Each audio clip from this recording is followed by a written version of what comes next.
Let's start with a math problem that explains the frustration of the human condition. Neuroscience estimates that the human brain receives and processes information at a rate of 10 million bits per second. We process 3D space, physics, emotions, and logic instantly. But when we try to output that intelligence, when we speak, the bandwidth drops to roughly 39 bits per second. This is the great bottleneck. We are oceans of intelligence, forced to drain through a drinking straw called language. And for centuries, we had to use this limited bandwidth to do everything: calculate taxes, memorize data, move bricks, and explain complex ideas. This is where we misunderstand artificial intelligence. Many people fear AI. They ask, will it replace us? But the logical answer is, it is here to liberate us.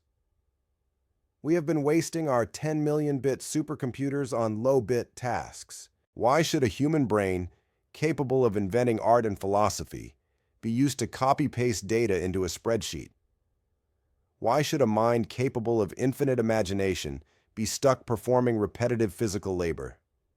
AI is the tool that solves this waste. It is here to take over the non-creative mental work. It is here to handle the rote calculation.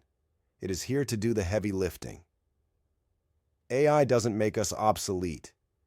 It clears our RAM. It gives us back our time and our energy so we can focus on what only the brain can do. But here is the catch. Once AI frees us from the mundane, we face a new challenge. How do we fully utilize this liberated brain power?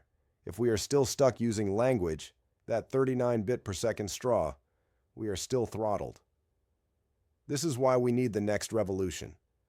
We are seeing powerful attempts today, like brain-computer interfaces, BCI. These are not just medical devices. They are the first serious attempts to bypass the language filter. But let's be clear. BCI is just one solution. It is just the beginning.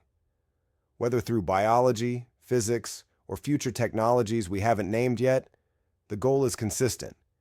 Imagine a future where these two forces combine. On one side, AI handles the logistics, the calculations, and the labor. On the other side, technology breaks the dam of language. We will finally release the terrifying power of the human brain. I use the word terrifying because the scale of our potential is unknown. We possess memory storage, pattern recognition, and creative computation powers that no machine can replicate. But we have never seen them fully unleashed because we have spent the vast majority of our energy on labor just to survive, and most of the remainder on explaining ourselves through words. When those limits are gone, we don't just improve, we evolve.